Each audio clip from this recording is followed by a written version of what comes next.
The most revealing thing about power is how quiet it gets when it suddenly stops working. Right now, on an ordinary stretch of concrete somewhere behind security fences and hangars, a glossy Boeing 757 sits perfectly still. No engines humming, no takeoff clearance, no dramatic exit, just a luxury jet that's used to going wherever its owner wants, now very politely staying put. For a man whose brand has always been movement, dominance, and spectacle, that stillness is loud. This isn't a mechanical issue, it's not weather, it's paperwork, court orders to be precise, the kind that don't care about slogans, rallies, or cable news appearances, the kind that don't negotiate. A judge signed an emergency order, and with a few strokes of a pen, a global business empire entered lockdown mode.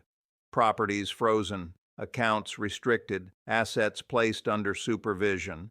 Not because of politics, not because of opinions, but because of math, contracts, and a fraud judgment that finally came due. For decades, Donald Trump sold a single idea more effectively than any skyscraper or reality show: that he was untouchable, rich beyond reach, too big to fail, too connected to corner. He cultivated the image of a man who didn't just win, but who rewrote the rules so winning was inevitable. When deals went bad, there were bankruptcies. When lawsuits piled up, there were settlements. When questions got uncomfortable, there was noise, delay, and a fresh distraction. And it worked, over and over again. Casinos collapsed, but the name stayed gold. A charity shut down for self-dealing, but the brand marched on. A fake university paid a massive settlement, yet the myth of genius endured.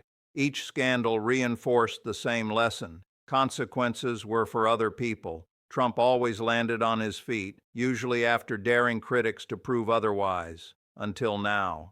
What changed wasn't his behavior. It was the patience of the system around him. A civil fraud case in New York peeled back the curtain on the numbers that had always been treated like sacred text. Values inflated to secure loans. Values deflated to minimize taxes. The same properties somehow worth vastly different amounts depending on who was asking. The court didn't find this clever. It found it fraudulent, and it issued a judgment so large it couldn't be waved away with bravado.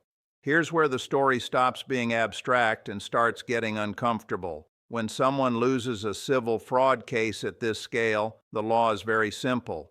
If you want to appeal, you post a bond. The bond isn't punishment, it's insurance. It ensures the money will still be there if the appeal fails. This rule applies to everyone: small business owners, corporate executives, ordinary people. There is no "but I'm famous" exemption. Trump's problem was that posting that bond required something he's avoided his entire career: proving on paper that the money actually exists. Publicly, he insisted he was worth billions. Privately, his lawyers told courts it was impossible to secure the bond. Banks hesitated. Insurers backed away. Suddenly, the man who claimed unlimited wealth couldn't access a fraction of it when the law demanded proof. Judges noticed. And judges, unlike fans, don't suspend disbelief. As deadlines passed, patience evaporated. Emergency motions were denied. Appeals stalled. The court's tone hardened. This wasn't a tough negotiator playing hardball. This looked like a defendant stalling while assets quietly shifted out of reach. That's when the freeze came down. Not symbolic, not partial, comprehensive. The jet didn't get grounded because it's flashy. It got grounded because it's an asset. And assets are exactly what courts secure when they suspect someone might try to run the clock instead of paying the bill. There's a dark irony here that would be funny if it weren't so consequential. Trump built his political identity around the idea that he was too rich to be controlled. Now his wealth, or whatever portion of it is real, is the very thing tying him down. Every frozen account, every supervised property, every halted transaction is the system asking the same uncomfortable question: if you're really as wealthy as you say, why is complying with the law so hard? This isn't just a personal crisis, it's a stress test for the courts, for the financial system, for the idea that rules still mean something when applied to the powerful. The coming weeks will decide whether this is a temporary embarrassment or the moment the myth finally collapses under its own weight. And for the first time in a very long career, Donald Trump isn't controlling the timeline, the narrative, or the exit. He's waiting, and waiting has never been his strong suit. Waiting is dangerous for someone who survives on momentum. When the noise dies down and the cameras move on, reality has a way of catching up. That's exactly what started happening once the asset freeze kicked in. Behind the scenes, the scramble was immediate. Lawyers weren't just filing motions anymore. They were making phone calls that didn't get returned, asking questions no one wanted to answer, and discovering just how thin the line is between perceived wealth and liquid reality. The public story remained defiant. Trump went on social media, insisting this was persecution, a witch hunt, an attack on democracy itself. Same script, different chapter, but the private story was very different. Because courts don't care about outrage, they care about compliance. And compliance requires transparency. That's where things got messy. Once assets are frozen, every movement matters. Every transfer, every restructuring, every sudden reorganization of ownership triggers alarms. And those alarms were going off constantly. Judges began to see patterns that looked uncomfortably familiar. Delay, obfuscation, and creative accounting masquerading as legal strategy. At one point, Trump's team floated the idea that the bond requirement itself was unfair, that no one should be expected to secure that much money on short notice. The problem with that argument is simple. People with billions in real wealth do this all the time. Quietly, efficiently, without press conferences. The contradiction was impossible to ignore. You can't claim to be a financial titan while simultaneously pleading financial hardship. Those two narratives cancel each other out. Judges noticed, so did banks, and banks are far less sentimental than voters. Financial institutions began reassessing their exposure, not out of political fear, but out of pure self-interest. Fraud judgments have a way of contaminating balance sheets. Insurance underwriters don't like uncertainty. International lenders don't like chaos. Suddenly, relationships that had survived decades of controversy started to feel optional.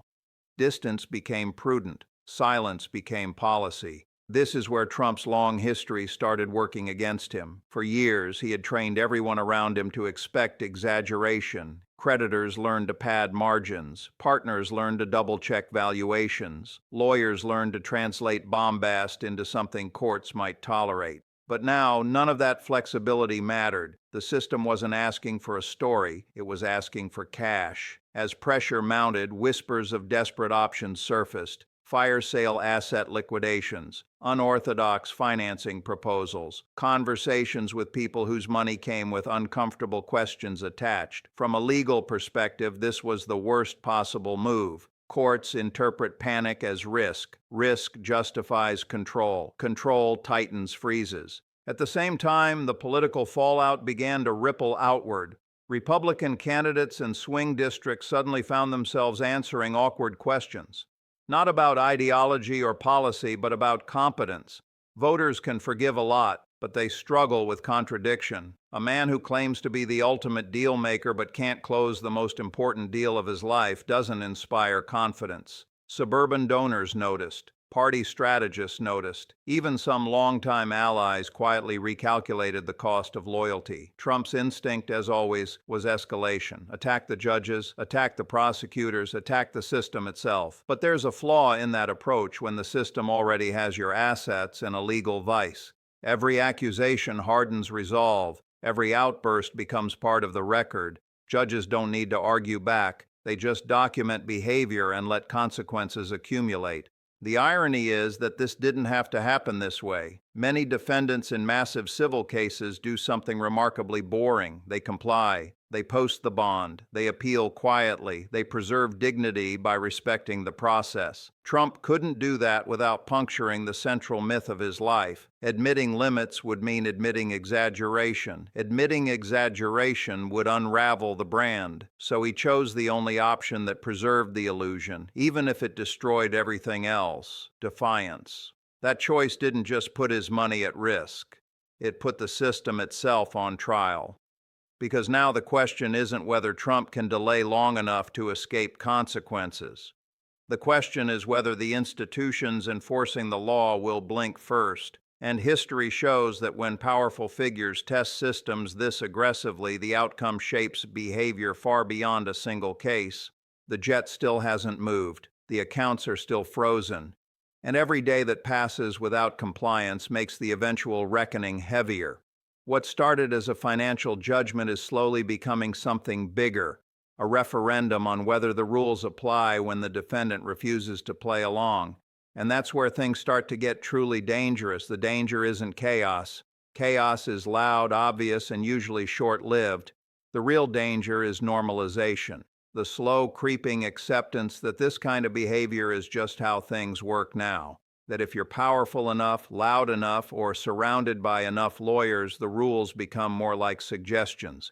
Trump has spent his entire career testing that theory, and for a long time the system quietly proved him right. But this time something feels different. As the freeze tightened, the legal language shifted. Judges stopped sounding patient and started sounding concerned. Not angry, not theatrical, concerned. That's a subtle but critical distinction. Anger can be dismissed as bias. Concern shows up in careful wording, detailed orders, and an expanding paper trail designed to survive scrutiny years from now. Courts were no longer just reacting to motions. They were documenting behavior, and what they were documenting didn't look good. When a defendant publicly claims persecution while privately maneuvering assets, courts see risk. When that defendant has a history of treating fines as optional and judgments as inconveniences, courts see pattern. And when that defendant happens to be a former president with global connections, courts see urgency. This is how extraordinary enforcement measures become justified without sounding extraordinary at all. The narrative that Trump leaned on, "I'm being targeted because of who I am," started to fray under the weight of procedure. Judges don't need to speculate about motives when the paperwork speaks for itself. Missed deadlines, denied motions, inconsistent claims about liquidity. The record began telling a story Trump couldn't tweet his way out of. Meanwhile, the financial world was doing what it always does when uncertainty spikes, pulling back. Credit lines don't vanish dramatically. They quietly stop expanding. Friendly terms become neutral. Neutral terms become cautious. And cautious terms eventually become no terms at all. That's not ideology. That's risk management. Behind closed doors, lenders began asking uncomfortable questions they should have asked years ago. How solid were those valuations? How dependent were these assets on Trump's personal brand? What happens to collateral when the name attached to it becomes radioactive? These aren't moral questions, they're balance sheet questions. And they don't care about loyalty. This is where Trump's long history of burning bridges really started to matter. For decades, he treated relationships as disposable. Useful, until they weren't. Once someone stopped bending, they were attacked, humiliated, or erased. That approach works when leverage flows in one direction. It fails spectacularly when leverage disappears. Because now, Trump needed people who trusted him. He needed institutions willing to vouch for him. He needed partners ready to put real money behind real claims. And too many of them remembered what happened the last time they were useful and then weren't. Politically, the effects were just as corrosive.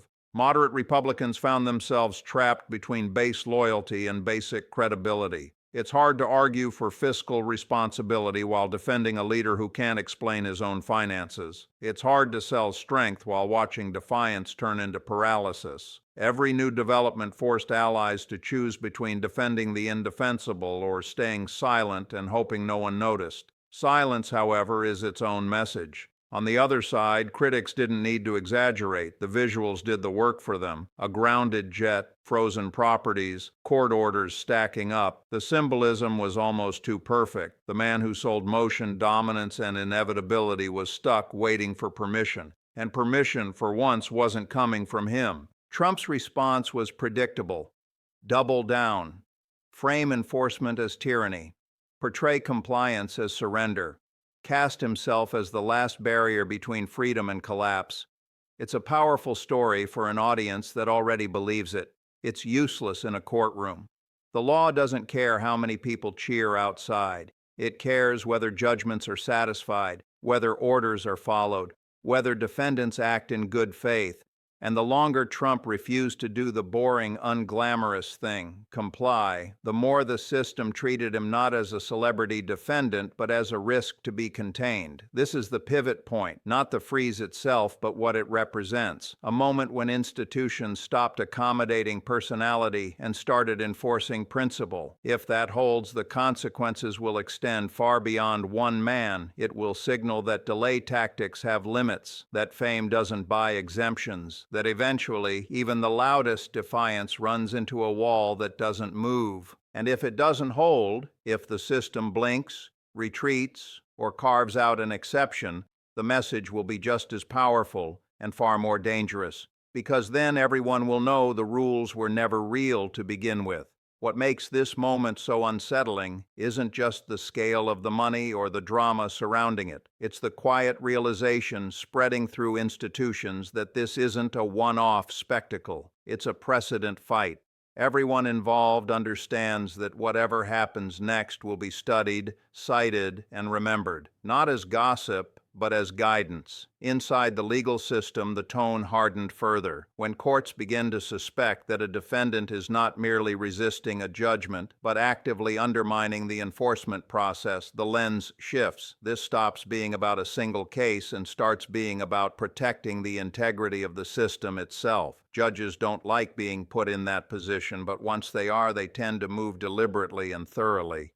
That's when the language changes. Orders become longer, reasoning becomes more explicit. Decisions start anticipating appeals before they happen. Every sentence is crafted to survive review. The message is subtle but unmistakable. This is not personal, but it will be final. Trump's public posture remained theatrical. He spoke of strength, resilience, and victory just around the corner. But strength is hard to project when every option narrows. The freeze wasn't just freezing assets, it was freezing time. Business decisions stalled, deals evaporated, properties that depended on constant refinancing suddenly had nowhere to turn. The machinery that had kept everything moving through leverage and optimism slowed to a crawl, and leverage once lost is brutal to regain. There's a misconception that wealth alone creates power. In reality, power comes from trust layered on top of money. Trust that contracts will be honored. Trust that numbers are real. Trust that when pressure arrives, cooperation follows. Trump spent years cashing in that trust without replenishing it. Now, when he needed it most, the account was empty. The political consequences grew sharper by the day. Allies who once echoed every talking point began hedging. Statements got shorter. Defenses became procedural rather than emotional. Let the courts decide replaced, "This is a witch hunt." That shift might sound minor, but in politics it's a retreat signal. It means distance. It means preparation for an outcome that can't be spun. Voters watching from the outside didn't need legal expertise to grasp the basics. Someone who says rules don't apply to him but demands protection from them when they do doesn't look strong. He looks trapped. And Americans, whatever their divisions, tend to recoil from leaders who appear cornered by their own contradictions. Trump's instinct, as always, was to personalize the conflict. Judges became enemies. Prosecutors became villains. Institutions became conspiracies. This framing works in rallies and fundraising emails, but it creates a problem when the same institutions control the outcome. You can't intimidate a system by insulting it after it has already tightened its grip. Behind closed doors, the conversation among legal experts became more pointed. The longer a defendant resists compliance under these conditions, the more the risk escalates, not just financially, but legally. Courts have tools beyond freezes. Contempt exists for a reason. It's not used lightly, but it exists precisely for moments like this, when defiance threatens to undermine enforcement entirely. This is the part of the story that rarely makes headlines because it lacks spectacle. It's slow, procedural, methodical, but it's also where outcomes are decided. While the public debates narratives, the system documents facts. While speeches are made, records are built. And records, not rhetoric, determine how history remembers moments like this. Trump built his career on movement, always forward, always louder, always bigger. This situation offers none of that. There's no dramatic counterattack that solves it. no branding exercise that converts a court order into applause. The options are painfully ordinary: comply, negotiate within the rules, or face escalating consequences. And that ordinariness is the ultimate humiliation for someone who has spent a lifetime insisting he is anything but ordinary. As the freeze holds, the question looming over everything isn't whether Trump will continue to fight. He will. That's reflex. The real question is whether the system will hold its ground long enough to make fighting irrelevant. Because if it does, the lesson will echo far beyond this case, and if it doesn't, then the lesson will be even louder and far more destructive. This is the point where myths either harden into legend or finally collapse under their own weight. Not with a bang, but with paperwork. Not with a final speech, but with a deadline. Trump has always thrived in moments where ambiguity could be stretched, where reality could be blurred just long enough for a new distraction to take over. But the system he's facing now doesn't operate on vibes or volume. It operates on compliance. Every day the freeze remains in place. The cost compounds, not just in dollars, but in credibility. Business partners don't wait forever. Political allies don't either. Momentum, once lost, doesn't magically return because someone insists it should. It returns when trust is restored, and trust requires truth. That's the one currency Trump has never been comfortable trading in. What's happening now forces a reckoning he spent a lifetime avoiding. Either the numbers are real or they aren't. Either the rules apply or they don't. Either courts can enforce judgments against the powerful or they can't. There is no branding strategy that resolves that dilemma, no rally chant that unlocks frozen accounts, no insult that makes a court order disappear. The irony is that Trump's greatest strength, his refusal to concede, has become his greatest liability. In most arenas, persistence looks like confidence. In a courtroom, it looks like risk. Judges don't interpret stubbornness as strength. They interpret it as a warning sign. And systems designed to endure don't blink when challenged by personality. For decades, Trump sold Americans a fantasy of dominance without consequence. A world where you could inflate, exaggerate, delay, and attack your way out of accountability. That fantasy was entertaining, sometimes even effective, but it was never sustainable. Reality has a way of showing up eventually, usually at the worst possible moment. Now the fantasy is colliding with something deeply unglamorous: enforcement, quiet, procedural, relentless. There's no drama in a lean, no applause for a frozen account, no thrill in a grounded jet. But these are the mechanisms that make a system real. Without them, laws are suggestions and judgments are jokes. This moment will be studied long after the headlines fade, not because of who the defendant is, but because of what the system chose to do when tested. If it holds, if it enforces the same rules it applies to everyone else, then this becomes a rare example of accountability surviving pressure.